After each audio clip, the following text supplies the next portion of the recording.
사람의 생각으로 저 아이는 죽겠다. 안 죽어요. 저 집은 망하겠다. 안 망해요. 저 집은 이제 끝났다. 안 끝나요. 하나님의 생각이 달라요. 정말 겨울에도 바람이 솔솔 새는 그 강목천, 그걸로 집에서 꾸맨 옷을 입고 그렇게 살았죠. 얼마나 춥습니까? 그래서 바람이 가장 싫어요. 겨울바람이 가장 싫어요. 그래서 저는 지금도 겨울이 별로 안 좋습니다. 저는 덥더라도 땀을 흘리더라도 여름이 좋아요. 그래서 여름이 좋은 아이로 성장했죠. 우리 어머니가 사남매를 키웠는데 정말 그때는 먹을 것이 없어서 새벽에 동냥을 하러 가셨습니다. 동냥이 어떤 동냥이냐 하면 우리 어머니가 일손이 빨라요. 다른 사람은 모를 15포기 심을 때 우리 어머니는 우리 어머니 말씀으로 27포기를 심는데요. 그러니까 얼마나 일을 아주 그냥 일 맵시가 빠르고 좋은 분이었어요. 그래서 우리 어머니를 이 봄만 되면 품을 살라고 그런 이제 모든 이웃들에게 가서 그래서 양식 얻어다가 우리를 키웠습니다. 그런데 식구가 5식구인데 먹을 것이 없잖아요. 그래서 제가 초등학교 4학년 때 우리 고모가 와서 이 어린아이 입 하나라도 털어내면 당신이 살기가 좀 쉽지 않겠나? 그래서 입 하나 들자. 그리고 나를 서울에 있는 봉원사라고 하는 절에 주지스님의 양아들로 팔았어요. 그런데 제가 중이 안 된 이유가 있어요. 내가 7살 때 처음 찬송을 부르는 곳에 동생을 데리고 갔어요. 그때 나도 모르게 예수님을 내 마음속에 생각하고 모셔드렸어요. 그래서 나는 교회를 가지 않았지만 그러나 심리 바깥에 있는 교회를 산 위에서 올라서 보면 항상 그곳이 가보고 싶은 곳이었어요. 그리고 그곳에서 어린 나이에도 불구하고 마음껏 기도해보고 싶은 그런 마음으로 자랐죠. 그리고 제가 초등학교를 마칠 무렵에는 제가 우리 옆집에 이사 온 집사님 인도로 처음 교회를 가봤습니다. 너무 좋더라고요. 왜 좋으냐 하면 교회에 가니까 다 쓰러져가는 황토집 우리 집보다 그 앉아있는 마룻바닥이 신기해요. 우리 집에는 마루가 없었어요. 근데 그 마룻바닥이 너무 신기하고 좋았어요. 그리고 거기에서 바로 설교하는 선생님 설교는 뭐 안 들리고 또 들어도 그게 무슨 소리인지 모르겠더라고요. 그런데 좋은 게 또 있어요. 찬송을 불렀어요. 그게 그렇게 좋더라고요. 그래서 배운 찬송으로 일주일 내내 그 찬송을 흥얼거리면서 살았죠. 그리고 제가 그때부터 이런 기도를 했어요. 하나님, 나는 대통령이 안 돼도 좋아요. 나는 장관이 안 돼도 좋고 돈 벌어서 부자가 안 돼도 좋아요. 나는 예수 잘 믿는 여자를 만나서 아들, 딸 놓고 주일이면 꼭 교회에 가서 찬송 부르고 기도하고 그렇게 사는 게 내 평생의 소원이에요. 이게 바로 제 어렸을 때 소원이었습니다. 그래서 제가 군에 가서 23살에 하나님을 만났습니다. 그리고 제가 목사가 됐습니다. 그리고 제가 작년에는 8,500교회 300만 성도가 있는 교단의 총회장까지 됐어요. 제가 어떻게 이렇게 될 수 있었을까요? 사람의 생각으로 안 되는 거예요. 하나님이 하신 거죠. 하나님은 어떤 사람에게 이런 은혜를 주시나요? 하나님을 찾는 자들에게, 하나님을 믿는 자들에게 인생을 바꿔주는 거예요. 여러분, 정말로 우리가 이 세상에 태어난 인간이라면 반드시 하나님을 생각해야 되고 하나님을 만나야 되고 하나님이 계신 교회에 여러분 정말로 와서 하나님 앞에 예배하며 기도하고 내 생각대로 사는 게 아니라 하나님 아버지가 주시는 위대한 삶을 사는 거예요. 인생은 한 번밖에 왔다 가지 않아요. 그런데 한 번밖에 못 오는 삶인데 여러분 이 소중한 시간을 여러분들이 무엇을 위해서 살아갑니까? 우리가 베드로전서 1장에 보면 우리가 살아가는 많은 사람들은 썩어질 것을 위해서 살아간다 그래요. 저와 여러분들이 가끔 보면 우리가 추구하고 원하고 소원하고 간구하는 모든 것들이 뭘까요? 바로 썩어질 거예요. 잠시 잠깐 오면 사라질 거예요. 그거를 위해서 마음을 다 애쓰고 마음 쓰고 그렇게 살잖아요. 한순간이면 그냥 없어지는 거예요. 여러분, 우리가 숨을 1분도 못 참잖아요. 그런데 어느 한순간 도저히 쉴 수 없는 숨. 그래서 죽음의 순간이 고통스럽더라고요. 나는 23살에 죽었기 때문에, 죽었다 살아났기 때문에 알아요. 그 마지막 숨이 끊어지려고 하는 그 순간 15분, 이것이 고통 중에서 가장 큰 고통이에요. 이걸 많은 사람들은 뭐라고 그러냐? 사선을 넘는다 그래요. 죽음의 선을 넘는 거예요.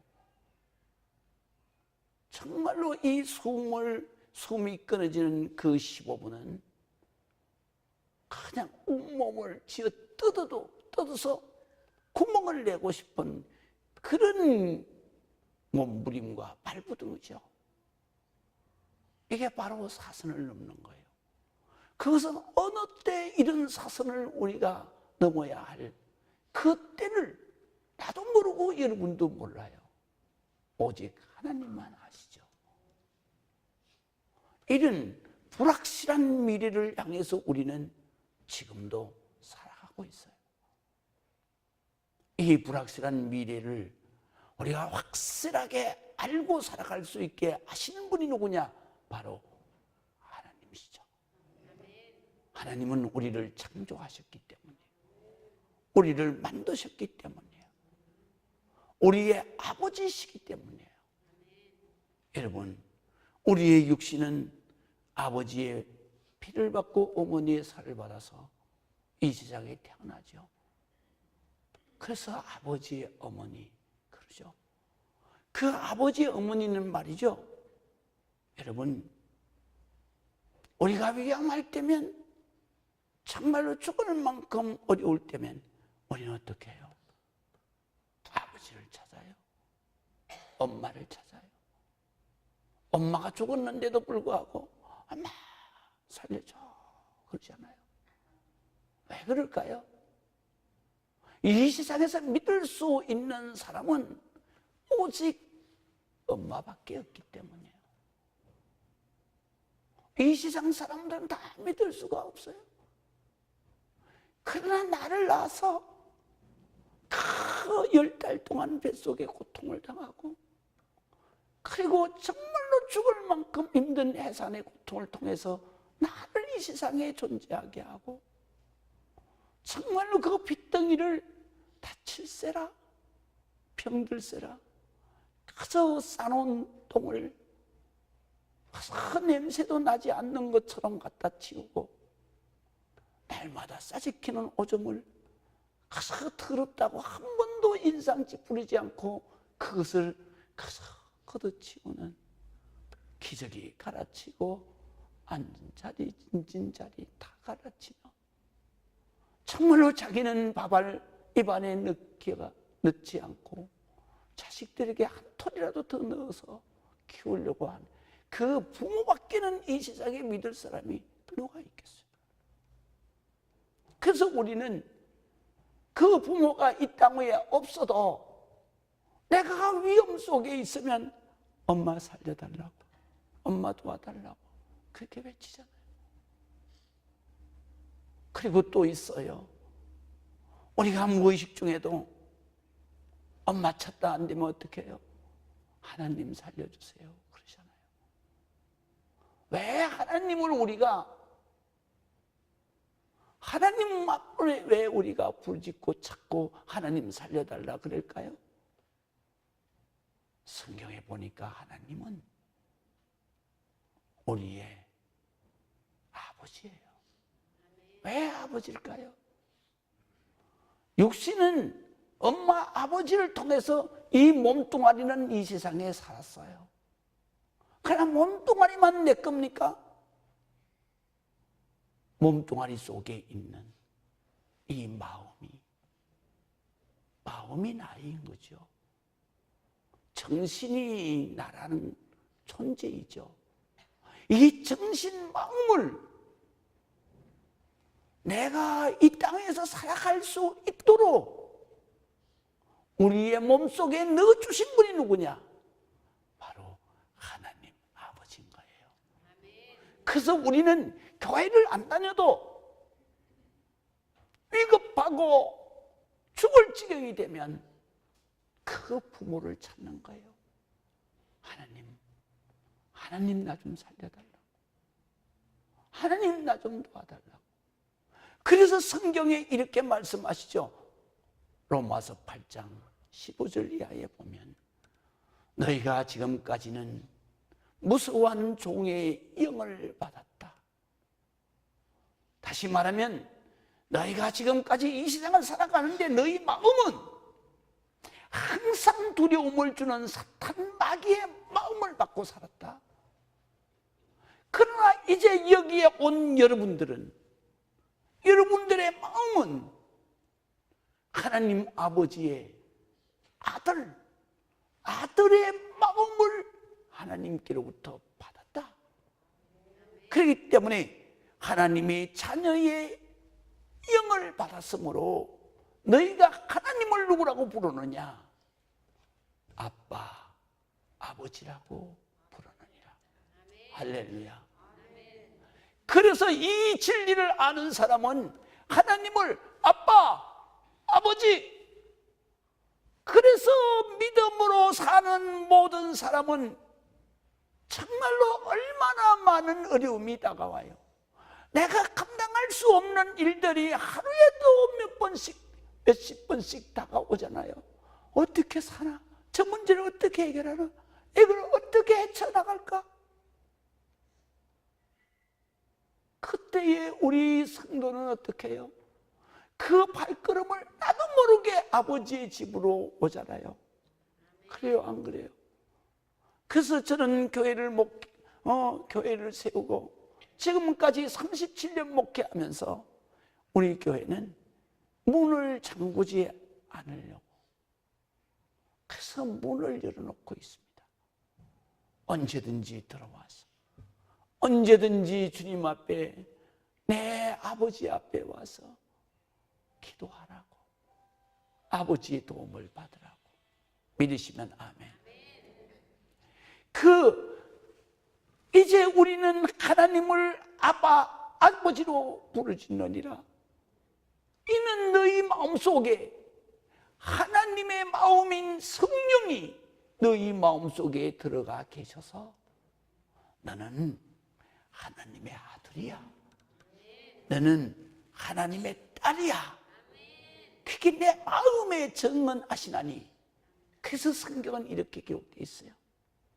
내가 하나님의 아들의 영을 받았으므로 하나님을 아버지라고 부르짖나니 성령이 너희로 더불어 하나님의 자녀인 것을 정언하시나니 너희는 이제 어떤 존재냐?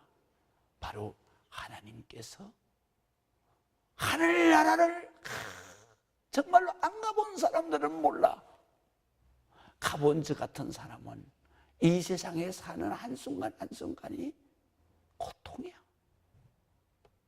그것은 고통이 없어. 그 요한계시록 1장을 보면 그것은 내가 그렇게 살아가는 예수님이, 그렇게 살아가는 하나님이 천사들과 함께 나를 반겨주며 정말로 거기에서 해같이 빛나는 삶을 사는데 거기는 눈물이 없어요. 거기는 이별이 없어요. 거기는 질병의 고통이 없어요. 사슬을 넘는 그 고통, 정말로 죽을 만큼 힘든 그런 아픔도 없는 곳이죠. 그곳은 항상 아버지와 함께 있는 평안, 아버지와 함께 있는 기쁨. 우리 모두 형제 자매가 모여서 날마다 노래 부르며 찬송하며 기도하며 영원한 아버지가 만든 그 놀라운 세계를 바로 우리가 거기에 가서 영생을 하는 거예요. 그렇기 때문에 내가 그리스도와 함께 하늘나라를 유업으로 받을 상속자라면 이 땅 위에서는 고난이 따를 수밖에 없다. 믿으시면 아멘.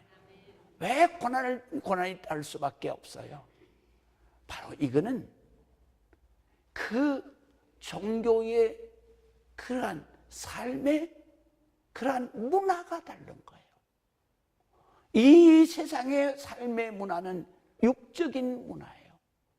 그러나 천국에는 바로 영생의 문화예요. 여러분, 불교 다니는 사람이 기독교에 오면은 다른 게 다 어색하잖아요. 들어올 때부터 불안하잖아요. 뭐가 달라요? 문화가 달라서 그래요. 그렇기 때문에 우리가 천국 백성인데 이 땅 위에서 살라 그러면 문화가 다른 거예요. 그래서 이 땅 위에 고난의 삶이라는 게요. 할렐루야. 고난의 삶. 그래서 내가 그리스도와 함께 하늘나라를 상속받는 상속자라면 내가 이 땅 위에서 고난을 받는 것은 마땅한 것이니 믿으시면 아멘. 그런데 생각해보자. 성경에서 그렇게 말해요. 생각한데 우리가 현재 당하는 고난보다 우리가 장차 그곳에서 누릴 아버지가 준비하신 세계의 삶은 좋게 비교할 수 없느니라. 감히 비교가 안 된다. 제가 가서 보고 왔는데 비교가 안 돼. 저는요, 며칠 전에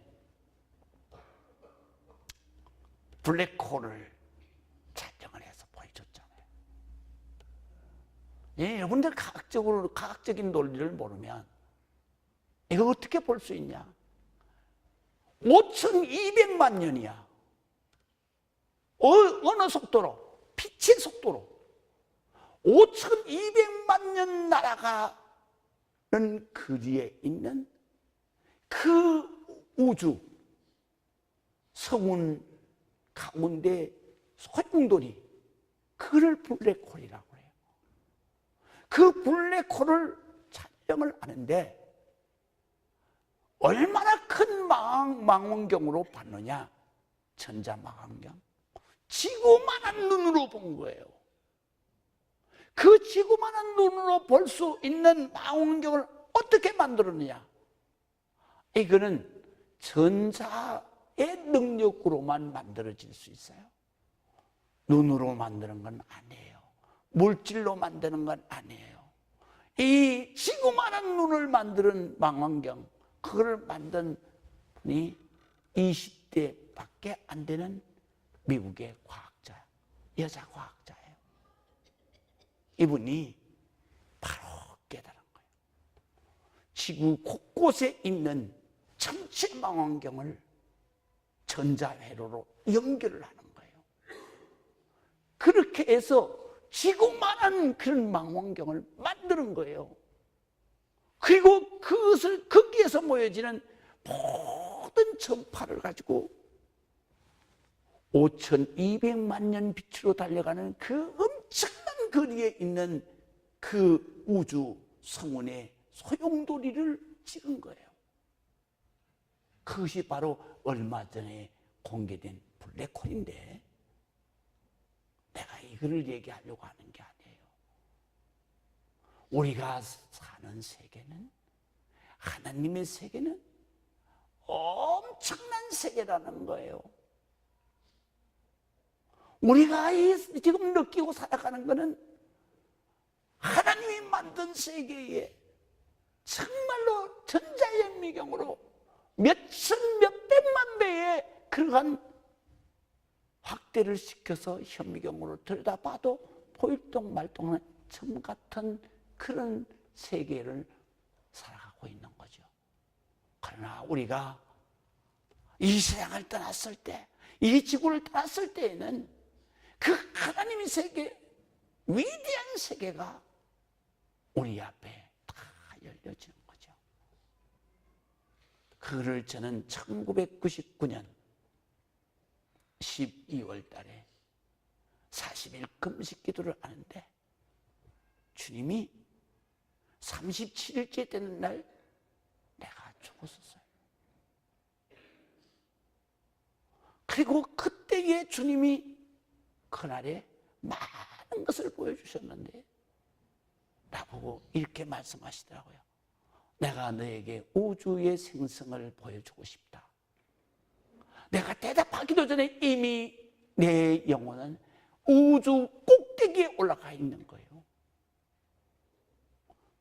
그런데 그때에 보이는 것이 뭐였느냐 하면 새카만데, 마치 새카만 벨벳을 깔아놓은 것처럼 끝도 없는 것이다. 그렇게 새카만데 거기에 보석을 쫙 뿌려놓고 빛을 쫙 발하게끔 만든 그런 아름다운 세계더라고요. 그리고 거기에서 생성이 되는 게 블랙홀처럼 소용돌이가, 그 어마어마하게 큰 그런 우주의 소용돌이가 지금 가운데서 빛을 발하면서 돌아가더라고요. 그 위에 서 있는데 제가 예수님 앞에 이렇게 말했어요. 주님, 그거 안 볼라요. 예수님, 그거 나 안 보겠어요. 주님이 그러시더라고요. 왜? 제가 금식기도 하다가 금식도 하고 있는데 이것을 보고 가서 본 것을 가지고 얘기 안 할 수는 없고, 그리고 얘기하면 나보고 뭐라 그러겠어요? 저 40일 금식기도 하네, 사람이 돌았구나, 저거 이단됐네, 그런 소리 할 거 아니에요. 그러니까 저요 이거요 안 볼래요. 그러면서 제가 뭐라고 그랬냐면 이렇게 말했어요. 예수님, 저는요 예수님을 만나서 정말 하나님 자녀가 되고 내가 나같이 더러운 죄인이 하나님 자녀가 돼서 기도하는 것마다 하나님이 축복해 주셨는데 그 십자가의 은혜만 전해도 제가 다 못할 것 같아요. 그리고 나서 내가 그 사명을 마치면 그러면 제가 천국에 와서 볼게요. 그랬더니 주님이요 나를 꼭 끌어안으시면서 맞아. 덩어리를 도둑이면서 맞아. 그래. 너는 그거 하고 와야 돼. 할렐루야. 우리는 이런 세계가 있다는 걸 알아야 돼요. 이런 삶이 있다는 걸 알아야 돼요. 우리 하나님은 지금 이 순간에도 살아계십니다. 우리와 함께 계십니다. 어디에 계십니까? 여러분 마음에 계십니다. 내 마음에 계십니다. 저는 하루를 어떻게 하느냐고요? 이렇게 합니다. 저는 새벽 기도를 하면 이 강단에서 여러분들의 기도를 다 드려요. 우리 가족들의 기도도 우리 형제들의 기도도 내가 전도한 사람 기도 다 드리고 난 다음에는 내 기도를 하는데 제가 그때는 30분 길면은 1시간 정도를 주님 앞에 쫙 오늘 이 시간부터 시작되는 모든 시간 단위로 시작되는 모든 문제를 주님 앞에 생각 속에서 자꾸 주님 앞에 내놓죠. 어디 가야 되고 누구를 만나야 되고 그럴 때는 어떤 말을 해야 될까요? 그리고 누구를 만나서 이 문제를 풀 때는 어떻게 내가 처신을 해야 될까요? 그래서 한 예로 제가 저 구성의 교회 땅을 살 때였어요. 22억을 제가 마지막 잔금을 치러야 되는데 단돈 2억도 없었어요. 그래서 새벽에 오늘 이거 땅이고 땅값 22억 해야 되는데 없어요 돈이. 근데 이름이 딱 생각나는 거예요. 하나님이 지혜를 주시는 거예요. 조종남. 제가 20년 전부터 교회를 지으려고 그러면 은행에 친구가 있어야 되겠다. 그래서 우리 교회 헌금을 개포 농협에다가 거래를 20년 했어요. 그리고 시간 날 때면 그 조종남 지점장한테 가서 밥도 사주기도 하고 얻어먹기도 하고 전도도 하고 그렇게 친하게 지냈는데 내가 개포동을 떠나고 나니까 그 사람은 못 만났잖아요. 그런데 3년 전에 떠난 그 사람 이름이 탁 떠올라요. 그래서 제가 아침 10시 돼서 전화를 했죠. 그랬더니 목사님이 어쩐 일이냐고.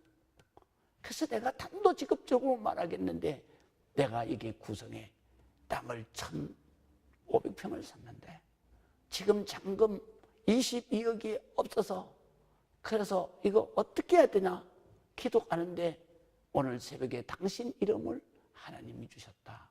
그냥 막 웃더라고요. 그러더니 뭐라 그러냐. 목사님은 참 대단하신 목사님이세요. 목사님이 믿는 하나님은 참 목사님을 너무너무 사랑하시는 것 같아요. 그래서 왜 그러냐고 그랬더니 목사님 우리 농협에서 이사회를 한 달 전에 했는데 교회의 대출을 우리가 넓혀주자.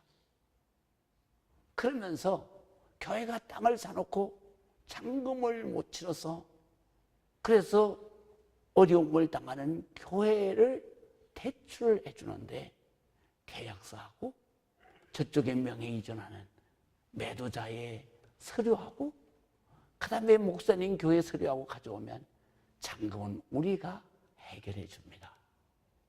박수 한번 치세요. 하나님 이런 분이에요. 이런 분이 살아계셔서 지금 여러분들과 함께 있는 거예요. 왜 나한테 기도 안 하냐? 왜 나한테 말 안 하냐? 여러분 지금 기도 안 하잖아요. 하나님이 옆에 계신 거 믿지도 않잖아요. 내 마음속에 하나님이 들어와 계신 거 여러분 알지도 못하잖아요. 우리가 기도하면 우리 주님은 즉시 들으십니다. 우리 주님은 미리 다 준비하셨어요. 그래서 새벽에 내가 그렇게 기도할 줄을 알고 이미 준비를 하신 거죠. 우리가 인생은 이렇게 살아야 합니다. 여러분 인생은 이렇게 살아야 합니다. 오늘부터 그렇게 사시기를 바랍니다. 그래서 오늘 성경에 보면 이렇게 말씀하시죠. 자, 우리가 하나님의 사랑으로 살아가려고 하면 첫 번째 버릴 게 있어. 그거 여러분 1절 한번 보세요. 모든 악독과 모든 기만과 외식과 시기와 모든 비방하는 말을 버리고, 이거는 다 죄이기 때문에 이런 마음이 내 마음속에 있으면 하나님 내 속에 들어올 수가 없어. 하나님을 생각할 수가 없어. 버려야 돼. 그러면 이런 삶으로 살라 그러면 어떻게 사느냐? 2절 한번 읽어보세요. 갓난 아기들 같이 순전하고, 이 말은 순수하고 천진난만하고, 그 다음에 신령한 첫 하나님의 말씀을 사모해라. 그리고 이는 그로 말미암아 너를 구원에 이르도록 자라게 하신다. 자라게 하기 위해서는 어떻게 해요? 하나님의 젖을 날마다 먹어야 되는 거예요. 그래서 예수 믿는 사람이 급성장하려고 그러면 어떻게 해야 되느냐? 바로 젖을 매일 아침 먹어야 돼요. 저처럼 새벽에 나와서 하나님의 말씀을 가지고 하나님을 만나고, 그리고 여기에 앉아서 조용하게 오늘 내가 어떤 일을 해야 됩니다. 하나님, 누구를 만나야 됩니다. 이 문제가 해결돼야 됩니다. 이렇게 해야 됩니다. 그럴 때 하나님이 사람을 붙여주시고 지혜를 주시는 거예요. 그것이 바로 우리의 믿음이 급성장하는 거예요. 여러분, 성경에는 이렇게 말했어요. 그냥 왔는지 갔는지 흐리멍텅하게 예수를 믿는 사람보다 급성장하는 사람이 있다. 그래서 예수님은 이렇게 말해요. 먼저 믿은 자보다 나중 믿은 자가 먼저 될 수 있다. 믿으시면 아멘. 이게 급성장이에요. 여러분, 우리가 반드시 예수를 믿으면 급성장해야 돼요. 그거는 말씀의 젖을 매일 먹으며 사모해야 돼요. 그럴 때 여러분의 믿음이 정말 저처럼 저보다도 더 큰 믿음으로 성장할 줄로 믿습니다. 기도하겠습니다. 하나님의 은혜를